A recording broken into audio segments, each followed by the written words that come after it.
like to capture some of that energy. You know, put it in a bottle and like have a drink on it every morning. Favoritism. If we continue this series on respectable sins, favoritism is one of those sins that I think in a lot of ways it kind of sneaks up on us. In my mom's family, mom's sister, and she's Aunt Brenda, there is a running joke on the cousin side about who is Aunt Brenda's favorite. I don't know why they debate that, because it's very obvious that I'm the favorite, right? And no matter what anybody else says, I have to be the favorite one of all the nieces and the nephews. I mean, I think I'm the only one that she helped potty train. That's got to be good for something, right? And she tells this story about when she took me to McDonald's and I was a kid, and I've told you this, that I wanted a cheeseburger with no cheese. And she was like, "So you want a hamburger?" And I said, "No, ma'am, I want a cheeseburger with no cheese." And she said, "Greg, that's a hamburger. So you want a hamburger?" I said, "No, ma'am, I want a cheeseburger with no cheese." And we were at McDonald's. And back in the day, do y'all remember the difference between a hamburger and a cheeseburger? Besides the cheese? The wrapper. Red wrapper for hamburger, yellow wrapper for cheeseburger. She said, "Greg, why do you want a cheeseburger with no cheese?" I said, "Because I want to have a yellow wrapper." So I knew exactly what I wanted. So how could a kid like that not be your favorite, right? So I know that in favoritism that I am my aunt's favorite of all the nieces and nephews. I am number one, and I hope she hears this, and I hope she knows that I know that I'm number one, and I hope all the other cousins know that they know that I am number one. So you start grabbing the text and you start looking, you think, well, were there times of favoritism? And you start shaking your head and you're thinking, well, man, there was that thing with Jacob and Joseph, right? And it says Joseph was the favorite. You know, he's the one that got the coat of many colors. And how did that work out?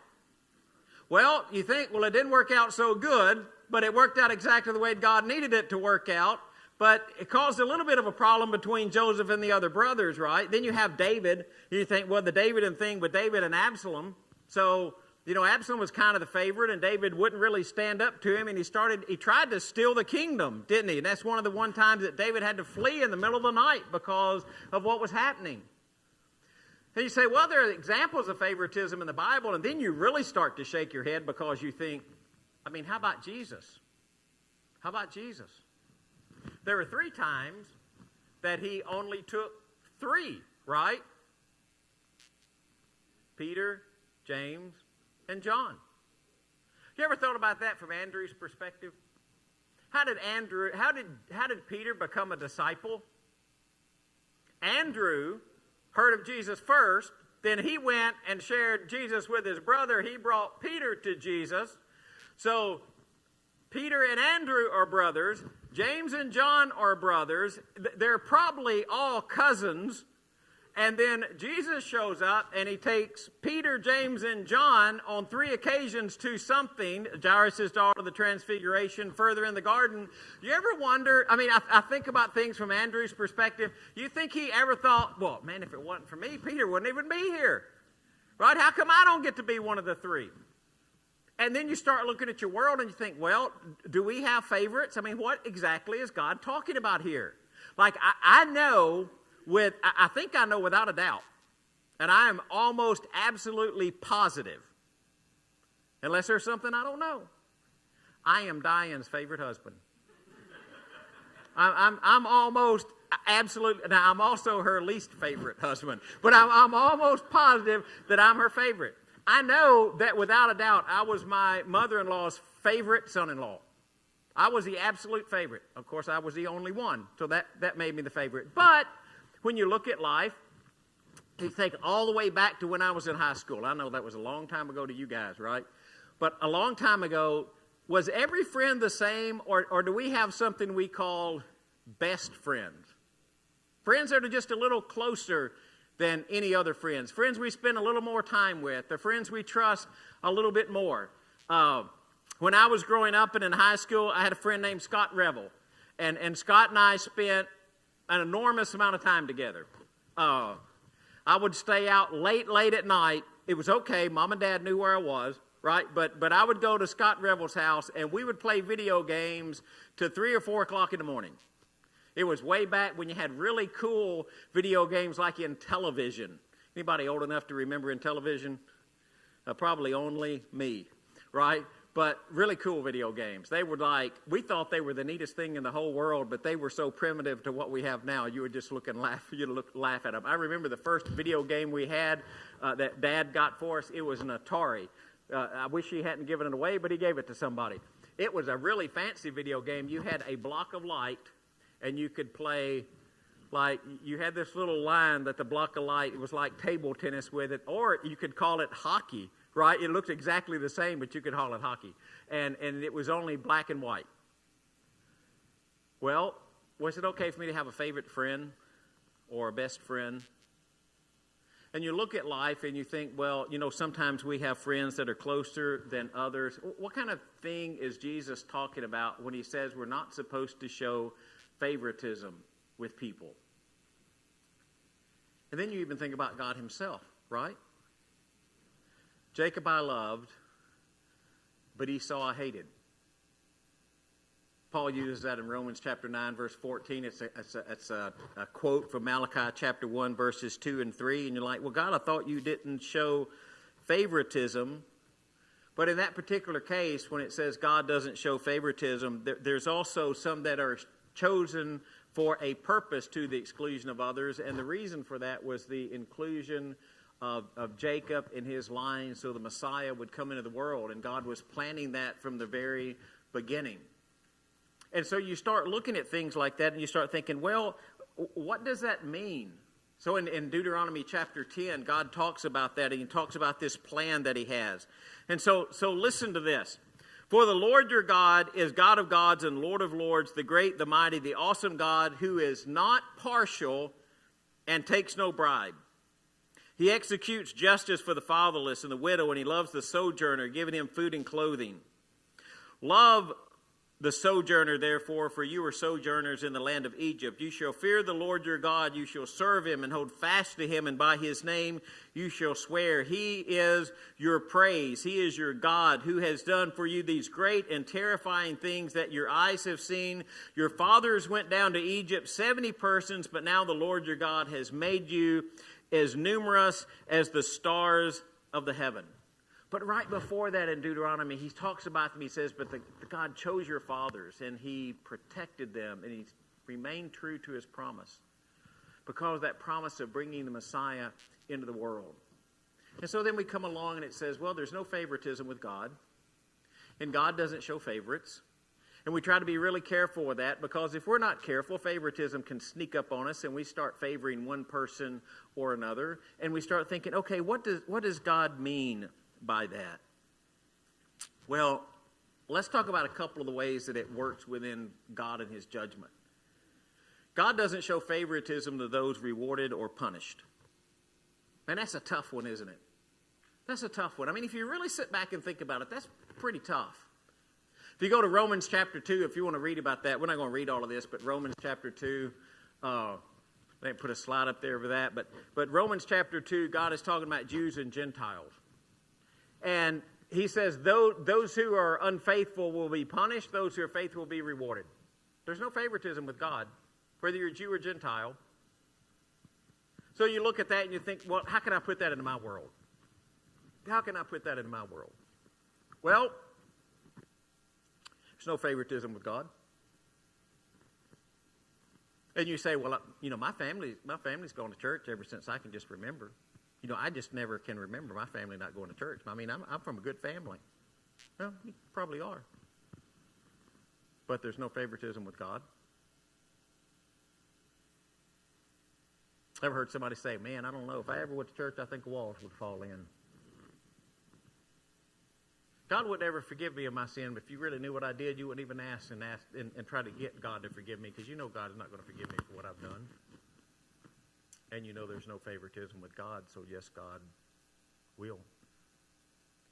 It's about faith in his Son. So for those who do righteousness, there's reward. For those who do evil, there's punishment. And I know what you're thinking. You think, okay, Greg, you're gonna lash out in one of those hellfire and damnation sermons on us? Well, not this morning, but might do that later. Well, not this morning. But that's the reality of serving God, isn't it? You think, well, why do I do good? Why do I serve God? Why do I try to be righteous? Because God rewards those who are righteous. God rewards those who serve Him. And God punishes those who don't.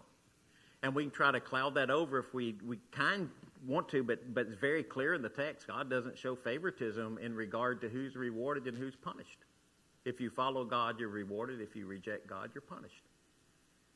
And you think about that and you think, but isn't there an exception? No, God doesn't show favoritism.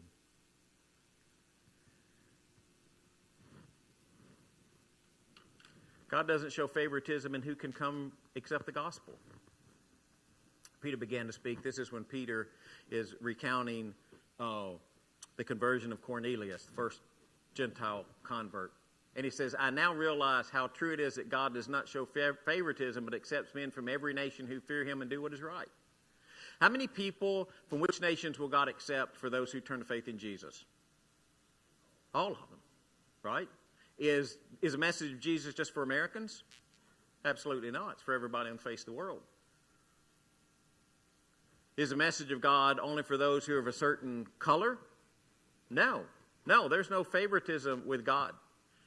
Is it only a certain ethnic group? Or a certain financial group? No, the gospel is for everyone. God does not show favoritism. There is nothing about the where you were born or where you live or how much money you have or how much money you don't have or what language you speak. None of that matters. Salvation is for every person, regardless of their background, regardless of where they come from. And Peter was beginning to understand that. God doesn't show favoritism. He accepts people from every nation. So we look at ourselves and we say, well, do we accept everybody from every nation? Absolutely. Absolutely. Because God doesn't show favoritism, and neither do we. You go to Romans chapter 2. And Romans chapter 2 is all about God not showing favoritism.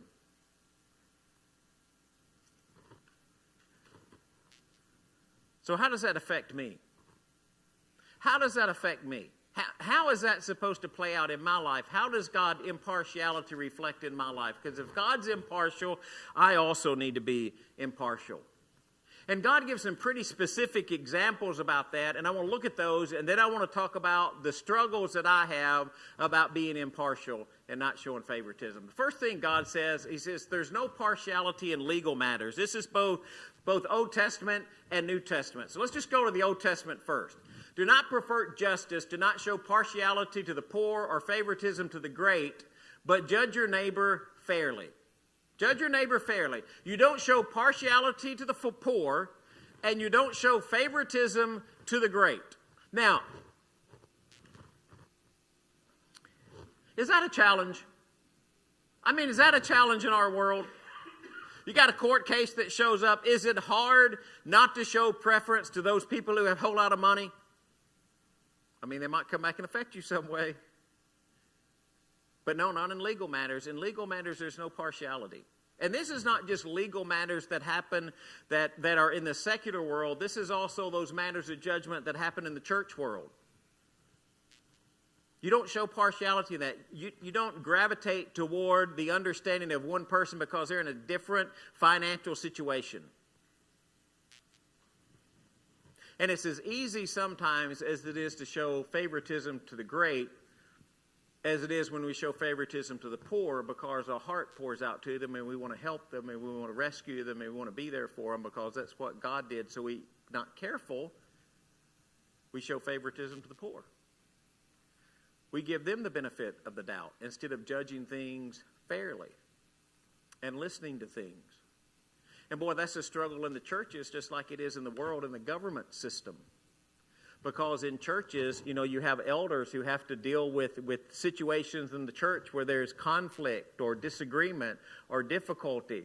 And this is not just for the political law court world, it's for the church world, that elders, we don't we don't distinguish between those. We're not supposed to show favoritism, whether they're great or poor. And sometimes it's difficult. We have to recognize that.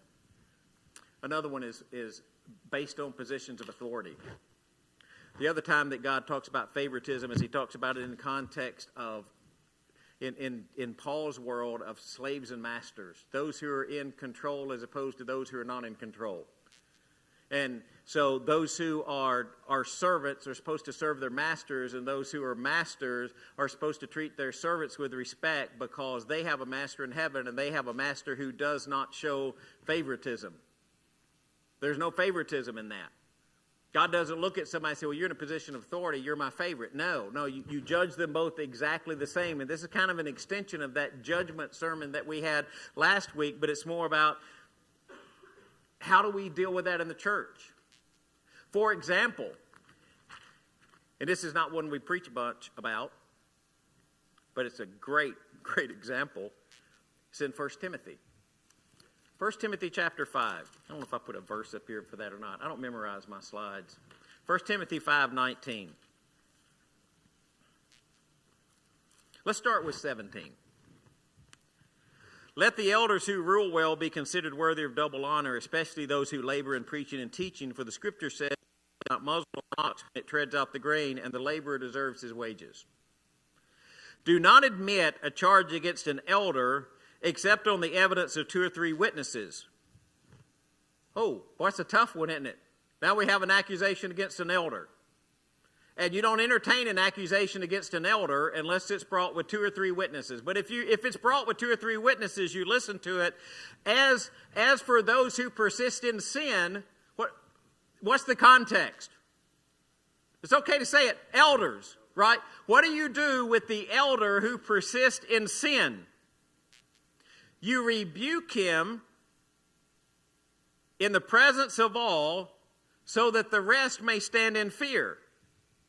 In the presence of God and of Christ Jesus and of the elect angels, I charge you to keep these rules without prejudice. Do nothing from partiality. So if you get a rebuke against an elder and it comes with 2 or 3 witnesses, do we disregard it because he's an elder, or do you address it because there's no favoritism in the church? And you think, Greg, that's you're talking about something serious there. Yeah, we're talking about something serious there. But the reason that you address it is because there's no partiality in the church. And that doesn't just extend to elders, that extends to everybody in the church. If you see a situation like that, then you address it. We don't hide it. We don't back away from it. We address it because there's no partiality with God. So whether they're rich or poor, whether they have influence or not influence, you judge all of those the same. And we don't show partiality based on social status. Man, this one's a tough one. Not really tough in thought, just sometimes tough in practice. James chapter 2. It's a great passage. Remember, you've got the 2 guys that come into church. We don't have to read this. You know this passage. 2 guys come into church. Let's just say 2 people, right? One's rich and one's poor. One's dressed well. One's got on shabby clothes. What if you say to the one in shabby clothes, you sit in the back, right? We're just going to put you in the back. But then you say to the one in the really good clothes, listen, we're going to move you right up front. We're going to give you one of the best seats in the house. We're going to make sure you're well taken care of. We got a special spot just for you. Would we sin in that? Absolutely. Absolutely. Just for the sake of argument, even though James really doesn't do it, what if you flip that? What if the guy who comes in like really, really well dressed, you say, well, we got some more like you, so we're going to put you back here in the back. But to the poor man, to make sure that he feels more special and to make sure that he's really rewarded for coming in. And we're going to make you feel really, really special because a lot of times in life you don't feel special. We're going to move you right up to the front. Would that be equally as wrong? Yes. Be equally as wrong. And Paul says you don't show favoritism. You don't show favoritism with people. Now, does that mean you can't have a best friend? Does that mean that there might not be some people in the church that you're closer to than other people? No, it doesn't mean that.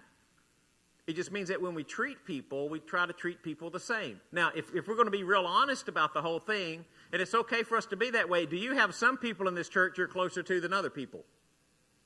I do. Diane and I were privileged last week. We were able to go down to Gulf Shores, and we went down to Gulf Shores with Tim and Marla Logan, and we spent the week with Tim and Marla Logan down in Gulf Shores. Now, if you put all of my friends in a big circle, where would Tim fit in that circle? He's going to fit right in the middle of it. I mean, he is a really, really good friend. We've got a lot of trust built through the years, and he is a good friend of mine. And to be honest with you, he's closer to me than some other people are closer to me. Is that okay? Is that showing favoritism? That's not what Jesus is talking about. Jesus is talking about those situations in life where we're tempted to treat one person differently than another person because of something else. And I think sometimes we struggle with that, and I think here's some of the reasons we struggle with it. I think one of the reasons we struggle with favoritism is because we're selfish. We're selfish. And if we're not careful, we'll compromise for selfish gain. I'll compromise and show favoritism to somebody when it serves my cause. That's a struggle they had in the New Testament. We might show favoritism to the rich because the rich can give us something, but probably not to the poor because the poor can't give us anything. And we become selfish, and we start looking at things, and we show favoritism to those people who can help me get what I want. And I start showing preferential treatment to the people who can either give me something that I want or they have something I want. If I do, well, we use all kind of terminology for that, don't we? If you scratch my back, I'll scratch yours. Right? What does that mean? If you do something for me, I'll do something for you. Well, I'll tell you what, let's do. You do this for me, and then I'll do this for you. And we start working these deals in the back, right? And if we do that in a way that we're showing favoritism and we're excluding another group or we're doing something to overcome another group, then we become people who are showing favoritism, but we're doing it out of selfishness. I might not be as willing to confront them when something goes wrong because I'm afraid they have something that I want or something that I need. And you say, we'd never do that, Craig. And I'd like to say that you're right, but then I've seen churches all through the years that have done the very thing. When there's an issue that we need to confront, but the person that we need to confront, I'm not talking about Clarksville Highway, these are very general, okay? But the thing that you need to confront, you don't want to confront because maybe that person is a big giver and you're afraid that they'll take their money, but you need the money because you need to operate the church, and then you start having favoritism based on how much people give. You think that never happens in churches, and it can happen in churches. I don't think it happens in this church, but it can happen in churches. And we have to be honest about that and understand why we do those kind of things. Boy, the other one is pride. Pride.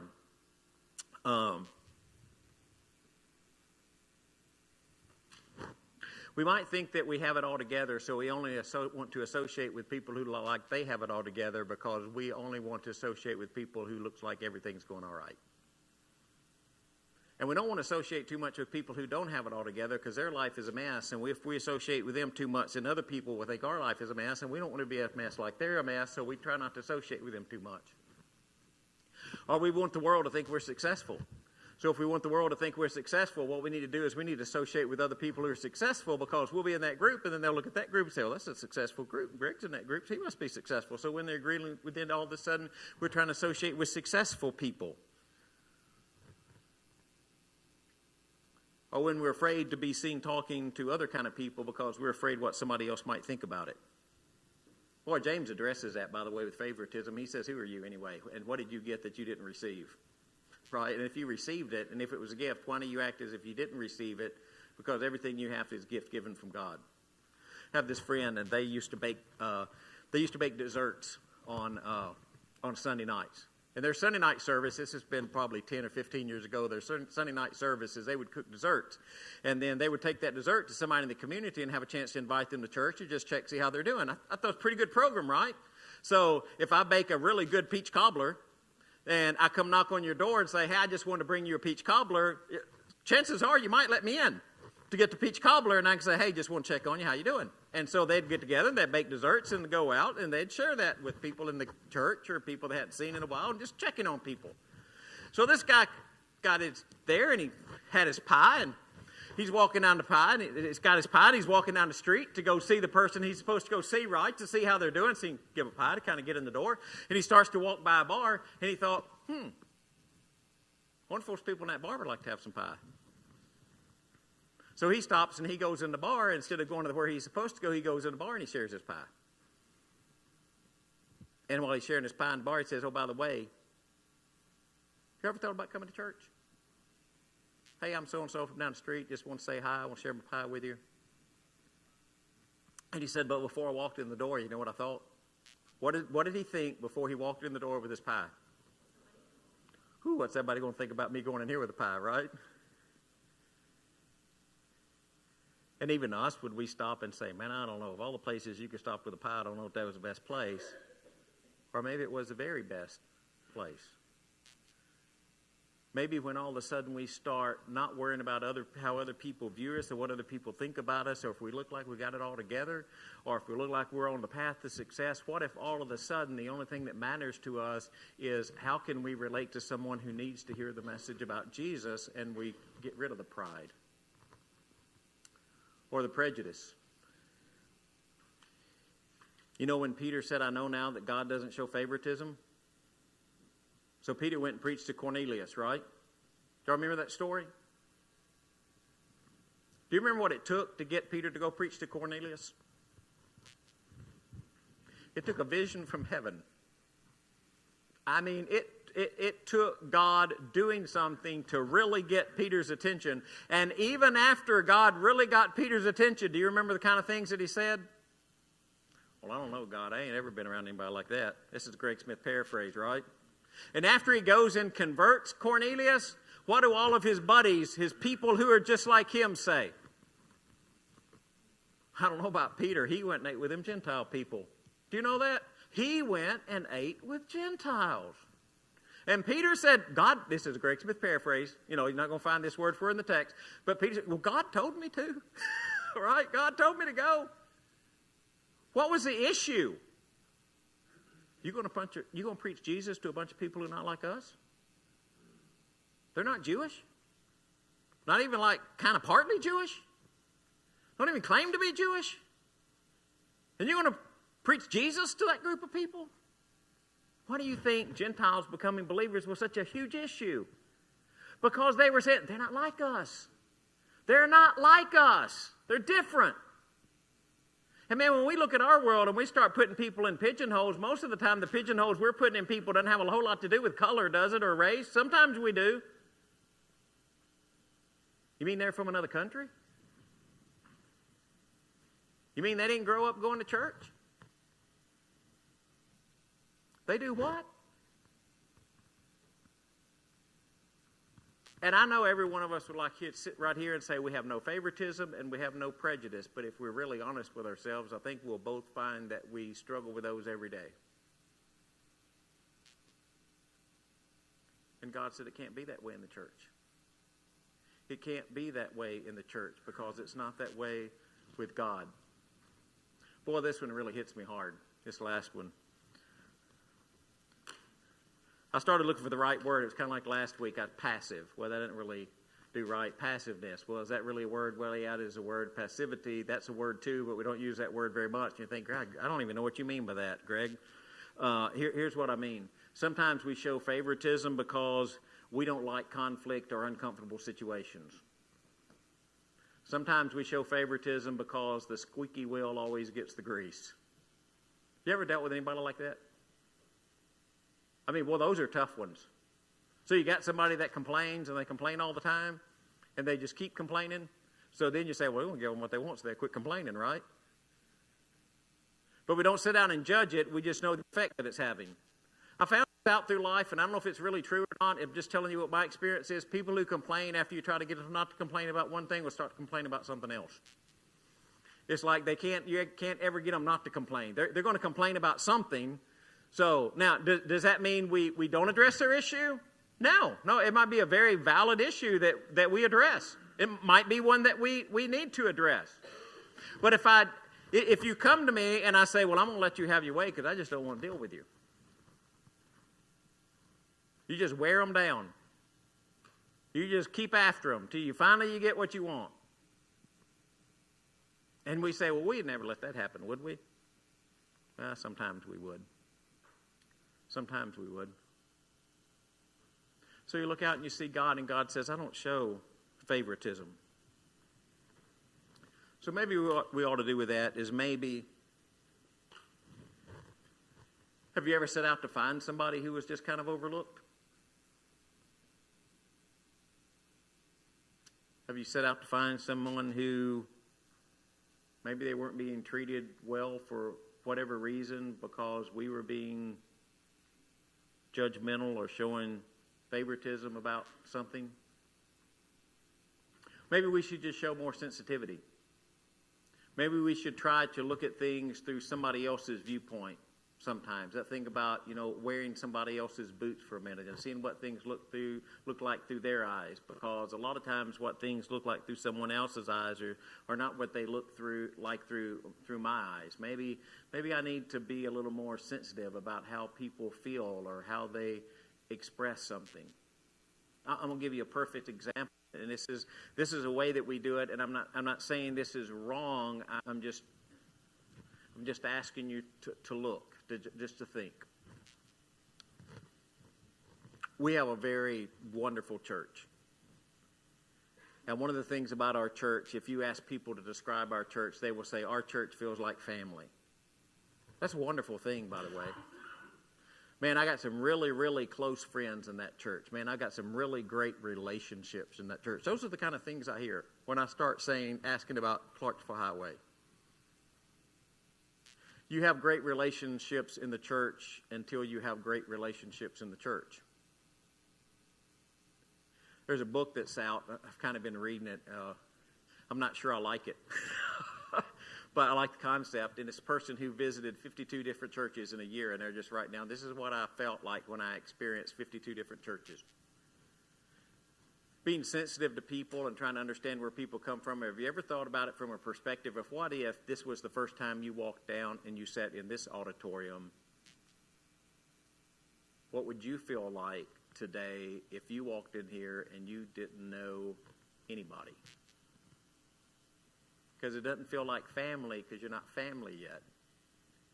And it doesn't feel like a relationship because you don't have any relationships yet. And so if you were walking into this building and this was your first time in this building, you were a first-time visitor today. I'm not trying to call out any first-time visitors, but if you were a first-time visitor today, how would you want somebody to respond to you if you were sitting in that chair instead of them? Maybe sometimes we just need to be more sensitive.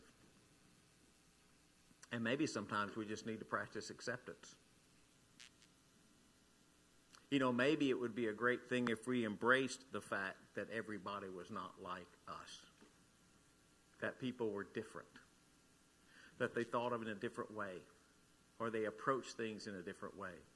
Or they had a different answer to some of the same questions. And maybe what we should do is we look at that and practice acceptance, understanding. It's really great when you have people from different backgrounds and different viewpoints, and they think different ways, and they observe things different ways, and they make different kind of decisions. Maybe it's a great thing when we're not all the same. And to be very honest with you, I'm glad we're not all the same, right? And to be more honest with you than that, I wish we could find out a way to be lightweight, different than we currently are sometimes, that we have different people with different viewpoints. I will say this about Clarksville Highway, because I don't want you to think I'm preaching at you, right? I have been privileged to be here almost 20 years. We're just a few months short if I make it that long. If they don't fire me in the next few months, I'm going to make 20 years, or if I don't fall over dead,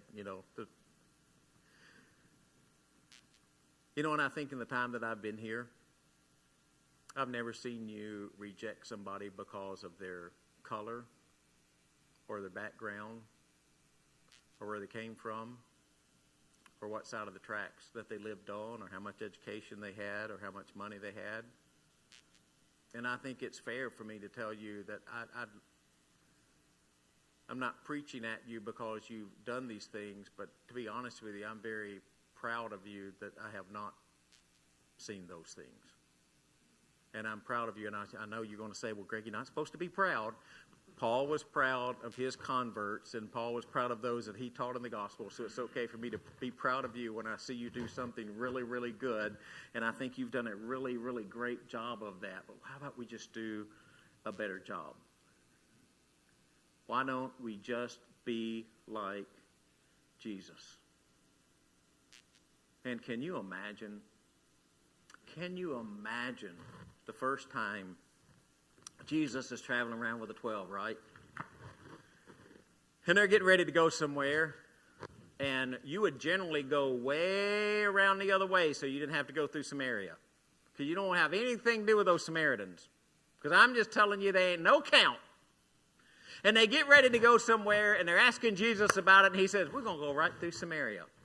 Can you, they were like, we're going to do what? We're going where? Jesus, don't you know we kind of go around? We're going to go right through the middle of them. And he encounters that Samaritan woman at the well. And everybody else wants to go around. And Jesus says, I'm not going around because there's somebody in that territory that I need to see. There's somebody there that I need to talk to. Why don't we just be like Jesus? We don't go around. We just go right through the middle. Understanding we don't show favoritism. And it's okay that we're not all the same. And aren't you grateful today that God doesn't show favoritism? Aren't you grateful that he didn't look at you and say, well, no, I don't take people who grew up in Hornbeak, Tennessee. That wouldn't be none of y'all. It'd just be me, right? Well, I take Middle Tennessee people, but I don't take none of them West Tennessee people. Or maybe he said, I take West Tennessee people like Greg, but I don't take any of you Middle Tennessee people. Y'all ain't no good in you, right? Aren't you glad Jesus didn't show favoritism, that whatever your background was, or wherever you came from, or whatever your past life was like, or whatever mistakes that you've made, or wherever you grew up, or whatever language you speak, or whatever color you are?